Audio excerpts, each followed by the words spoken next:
Assalamualaikum, selamat sore pemirsa. Jumpa lagi di Rumah Pers Jogja, ruang informasi dan jaringan publik. Jaringan publik hari ini mengambil tema terkait dengan tragedi penusukan Syekh Ali Jabir yang terjadi beberapa waktu yang lalu. Apa dibalik kejadian itu? Nanti akan kita ulas secara lebih dalam dengan narasumber kita yang hadir pada kesempatan kali ini, yaitu Bapak Ketua Umum Pimpinan Pusat Tapak Suci Putra Muhammadiyah, Bapak Muhammad Adnan Hadikusumo. Langsung saja kita sapa beliau. Assalamualaikum Pak Adnan. Waalaikumsalam. Apa kabar Pak Adnan? Alhamdulillah baik. Baik Pak Adnan, sebelum kita mengulas lebih banyak, lebih baik kita akan lihat data yang dikumpulkan oleh Rumah Pers Jogja terkait siapakah Syekh Ali Jabir ini dan dia aktif di organisasi mana saja dan apa dampak dari peristiwa penusukan kemarin. Mari kita saksikan bersama.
Baik, Pak Nan, data yang kita kumpulkan, Syekh Ali Jabir ini merupakan juga aktif di organisasi Tapak Suci.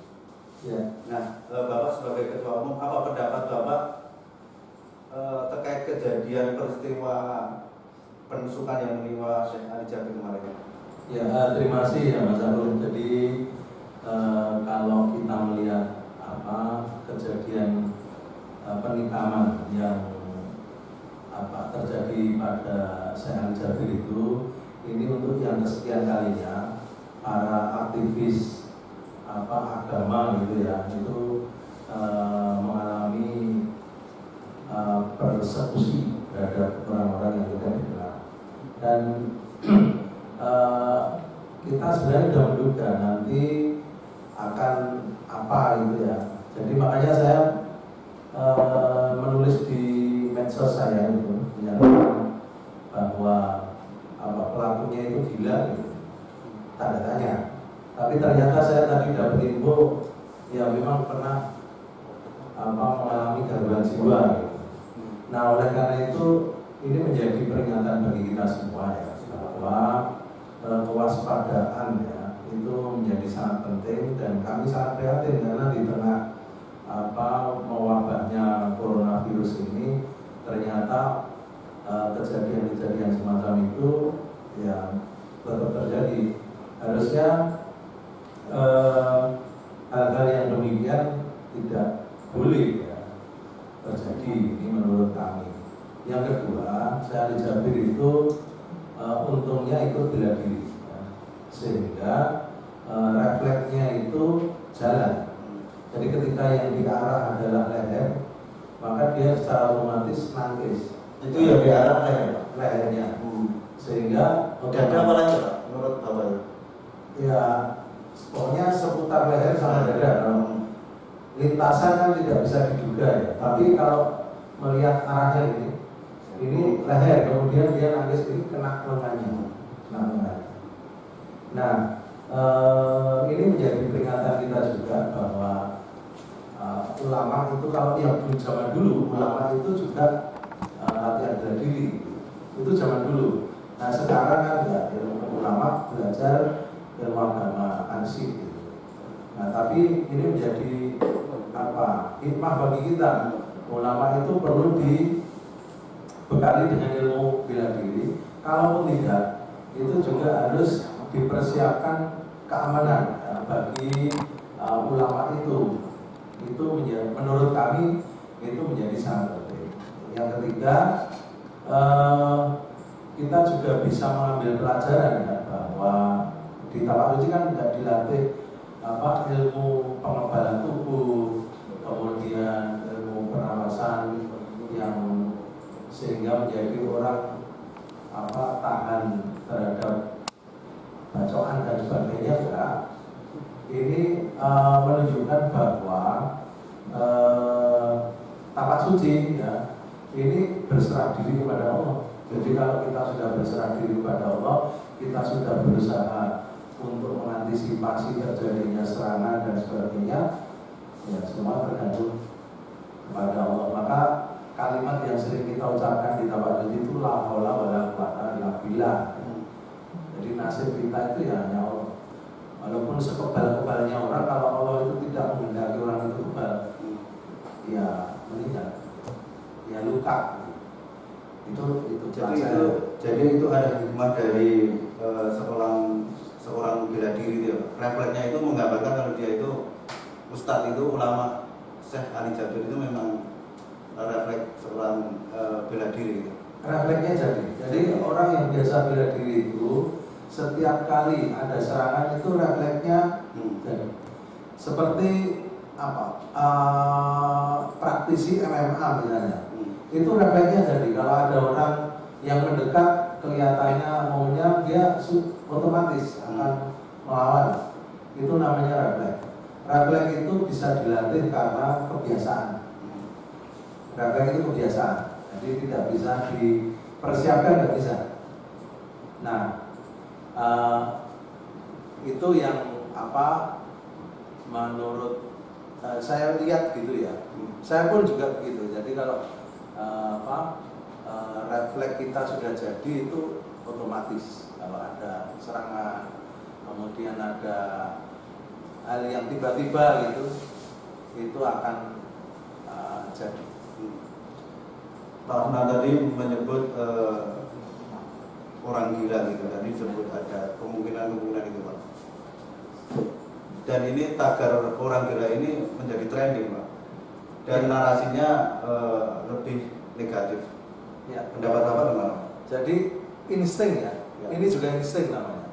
Karena pengalaman selama ini peristiwa-peristiwa penganiayaan terhadap tokoh agama gitu ya. Tidak hanya Islam ya. Non Islam juga ada itu. Itu maka arahnya diarahkan ke orang-orang yang sakit jiwa. Ya kita paham. Saya juga aktif di pusat dan di pemerintahan itu. Paham itu untuk menghindari terjadinya keributan gitu, atau kerusuhan sosial. Tetapi sebenarnya penyelesaiannya tidak seperti itu. Untuk menghindari terjadinya kerusuhan sosial. Maksudnya seperti apa? Misalnya? Ya misalnya ini diseret ke isu sara gitu, itu nanti akan menimbulkan konflik horizontal antar umat beragama. Kita paham itu, tetapi pemerintah menurut saya ya kebijakannya tidak seperti itu.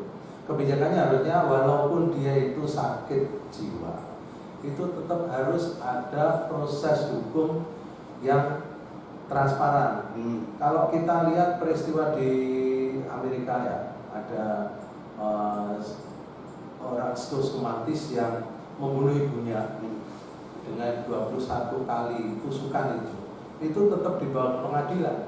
Tidak kemudian polisi sana itu kemudian mengatakan ini sakit jiwa itu tidak diadili. Enggak, tetap dia diajukan ke pengadilan. Perkara dia itu nanti tidak pengadilan menyatakan bahwa dia sakit gila dan bebas murni misalnya, itu pengadilan. Bukan pihak kepolisian yang belum apa-apa sudah menjudge gitu. bahwa oh ini nggak bisa diteruskan karena ini sakit jiwa, nggak begitu. Selama ini kan begitu, setelah itu selesai. Kalau melihat proses penegakan sejauh ini, kalau kita melihat penegakan ya seperti yang saya ceritakan ya. Jadi begitu terduga ini dinyatakan bahwa ini sakit jiwa gitu, nggak diteruskan.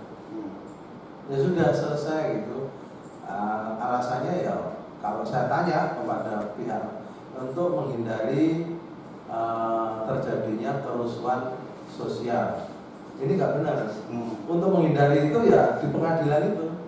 Jadi putusan pengadilan karena negara kita negara hukum, sehingga nanti yang memutuskan bersalah atau tidaknya seseorang ya pengadilan, hakim, bukan polisi atau kejaksaan. Gila atau tidaknya dari di pengadilan. Nanti pengadilan akan minta, oh ini seseorang harus dirujuk ke psikiater atau ke psikolog atau ke rumah sakit jiwa. Nah ini nanti pengadilan yang merintahkan.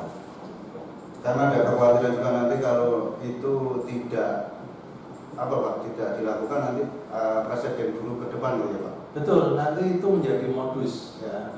Modus bahwa setiap kali tidak suka dengan seseorang ulama gitu atau ada ketidakcocokan dengan ulama, maka modus itu akan digunakan. Jadi modus itu akan digunakan dan penyelesaiannya hanya ada di satu lembaga kepolisian saja. Padahal tidak begitu. Pak, sejauh ini Pak, kalau Pak Ahmad melihat itu kasus penusukan itu apakah murni kriminal biasa saja atau itu terkait dibaliknya ada sindikat politik, berhubung dengan politik, berhubung dengan ekonomi, atau ada isu sara yang di dalamnya itu ada isu sara. Gimana Pak? Ya, itulah ya kenapa peristiwa-peristiwa seperti ini harus dibawa ke ranah hukum, ke pengadilan, karena supaya masyarakat itu tidak menebak-nebak apakah ini ada isu sara, ketidaksukaan, kemudian ada unsur politiknya. Itu ketika itu diselesaikan di kepolisian saja, maka tidak salah kalau masyarakat kemudian itu menebak-nebak sendiri. Oh ini ternyata unsurnya ini. Itu karena ada ketimpangan ya, dalam negara hukum. Walaupun ya, di pasal-pasal itu menyebutkan bahwa apabila seseorang itu diduga sakit jiwa itu tidak bisa diproses secara hukum. Dulu Pak Harto, ya, mantan presiden itu juga diajukan ke pengadilan dengan alasan KKN itu. Nah, tapi tidak sejak awal polisi mengatakan bahwa Pak Harto itu nggak bisa diajukan ke pengadilan karena beliau sakit, kan enggak? Walaupun pasalnya ada, apabila seseorang sakit maka dia tidak bisa diajukan ke depan pengadilan. Nah, yang memutuskan siapa? Yang memutuskan pengadilannya itu bahwa ini tidak bisa diajukan ke depan meja hijau. Itu di pengadilan, bukan di pihak kepolisian atau di kejaksaan. Artinya untuk menjawab gejolak masyarakat ini memang proses itu harus dilalui Pak, proses. Menurut saya, karena sekarang ini ya, ini kan isunya sudah sampai ke internasional. Ya. Saya lihat di Al Jazeera sudah ada pembahasan tentang Syekh Ali Jabir ini ya, di Al Jazeera, kemudian di TV Arab Saudi sana sudah membahas itu. Bagi masyarakat juga sebaiknya juga memberikan kepercayaan ya Pak, betul, mendukung proses penegakan hukum ini. Betul. Tapi di sisi lain pihak aparat penegak hukum itu juga menjalankan fungsinya dengan baik. Tidak kemudian sejak awal sudah menghukumi ya, bahwa oh ini nggak bisa dilanjutkan karena yang bersangkutan sakit jiwa, ini nggak boleh.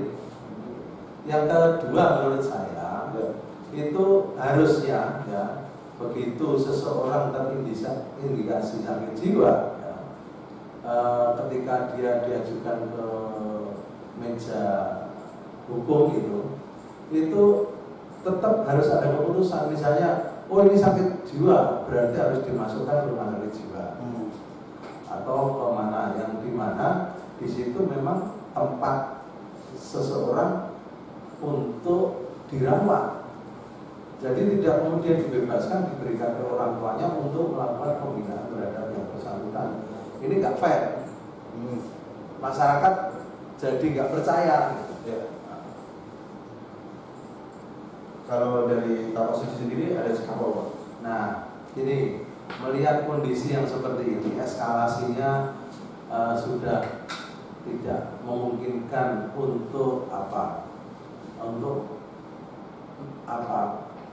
keselamatan bagi para ustadz, maka kami dari pimpinan pusat Tapak Suci ini sudah memutuskan ya untuk mengawal ya, kader-kader Tapak Suci dan ulama-ulama kita untuk menjaga keamanan mereka.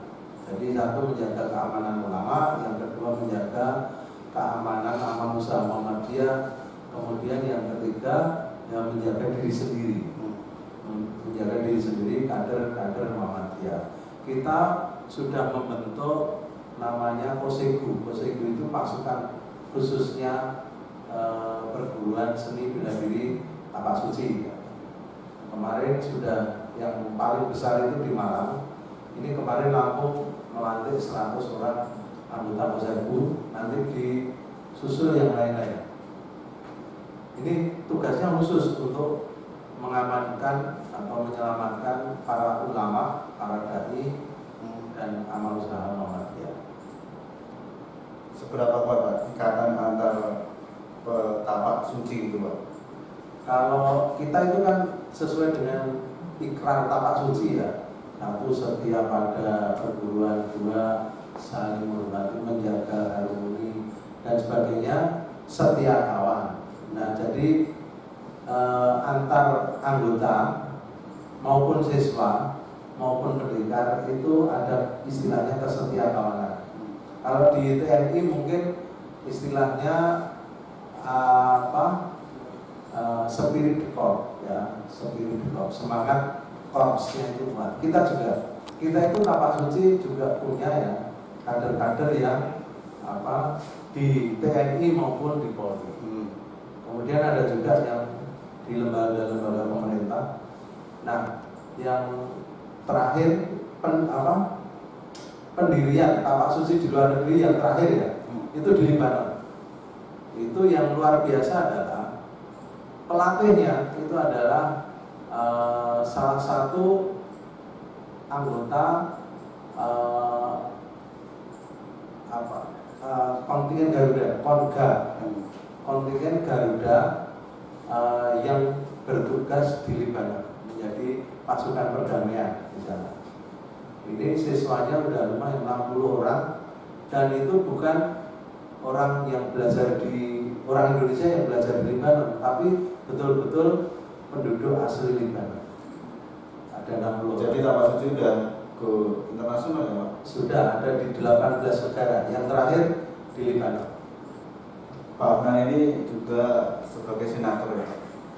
Tentu mungkin juga bisa memberikan pandangan bagaimana membuat apakah penting untuk membuat regulasi, semacam regulasi yang menjamin keberadaan para dai yang keluar ke tempat umum ketika menyampaikan tausiah. Jadi begini, kalau aturan-aturan tentang pengajian itu Kementerian Agama sudah membuat sampai rigid ya. Nah, yang sebenarnya yang terpenting itu adalah bagaimana implementasinya. Kita itu kaya regulasi, tapi miskin implementasi. Itu sejak dari dulu. Aturannya banyak sekali, tapi begitu sampai di bawah, implementasinya lemah. Ya, implementasinya lemah sekali. Tergantung dari kepentingan siapa nanti yang akan menggunakan itu. Nah, ini yang kita sayangkan. Kami ini adalah DPD, itu salah satu lembaga membuat penyusun regulasi walaupun penetapannya oleh DPR, tetapi kita tahu persis bahwa aturannya itu sudah banyak, tapi penerapannya yang ada di bawah ini yang kita lihat masih sangat kurang. Contohnya misalnya ada undang-undang tindak pidana perdagangan orang. Nah, itu kadang tidak dilakukan. Jadi ketika ada TKI, TKW terlantar di luar negeri karena perlakuan dari penyalur tenaga kerja di Indonesia itu maka yang digunakan adalah undang-undang tentang tenaga kerja, bukan undang-undang TPPO itu. Ini kan implementasinya yang sebenarnya masih belum digunakan secara maksimal regulasi itu. Ini yang menjadi keprihatinan kita. Misalnya undang-undang tentang perlindungan terhadap ibu dan anak. Ketika ada anak-anak terlibat tindak pidana kriminal, ya, itu maka yang digunakan bukan undang-undang tentang perlindungan ibu dan anak itu. Yang digunakan adalah undang-undang KUHP. Ini persoalan kita. Baik, banyak hal yang sudah kita ulas, Pak. Kami kita posisi untuk mencari solusi jalan keluar. Tadi kondisi masyarakat juga tenang, tapi proses hukum itu juga harus bagaimana berjalan. Ya, terima kasih. Jadi ini closing statement ya. Yang pertama itu saya kira para tokoh masyarakat itu bisa menenangkan masyarakat ya, terutama pihak-pihak yang merasa dirugikan. Kemudian yang kedua, pihak kepolisian juga seharusnya itu memberikan statement yang tidak mendahului proses pengadilan. Nah, perkara seseorang itu sakit jiwa atau tidak, buktikan di pengadilan saja, karena nanti pihak pengadilan akan meminta kepada pihak-pihak yang melakukan itu untuk melakukan tes kejiwaan seseorang. Kemudian yang ketiga tentu saja pemerintah ya, supaya ini tidak terulang lagi, itu membentuk tim independen lah ya, untuk menguak sebenarnya ini ada apa. Karena ini kejadian nggak cuma sekali, ini berkali-kali. Ini ada apa? Ini kalau serius Mengawal, Tapak Suci itu akan mengawal juga. Kalau Tapak Suci insya Allah mengawal ya. Dan kita tidak hanya mengawal kasus ini, tapi mengawal juga ulama atau dai yang ingin mengisi pengajian keluar-keluar itu yang memang dianggap rawan. Dan kita harus diberitahu, tapi karena kita nggak mungkin kan melihat jadwal orang-orang. Kita diberitahu, insya Allah langsung kita turunkan orang-orang itu. Yang jelas kita mengutuk ya, kejadian penusukan terhadap Syekh Ali Jabir ini, karena ini perbuatan yang tidak bisa ditolerir. Ketika orang mengisi pengajian gitu, kemudian dianiaya, itu tidak bisa ditolerir. Ini nanti menimbulkan presiden yang buruk. Saya kira itu dari saya. Terima kasih, Mas Abdul. Oke, baik, terima kasih Bu. Kita sudah sampai di ujung waktu. Banyak hal yang sudah kita ulas, kita bahas, kita obrolkan. Nah, kesimpulan ada di pemirsa sendiri. Baik, kita akhiri episode kali ini dan akan bertemu pada episode selanjutnya. Terima kasih dari kami Rumah Pers Jogja. Salam Rumah Pers Jogja. Terima kasih Pak Anand. Sama-sama.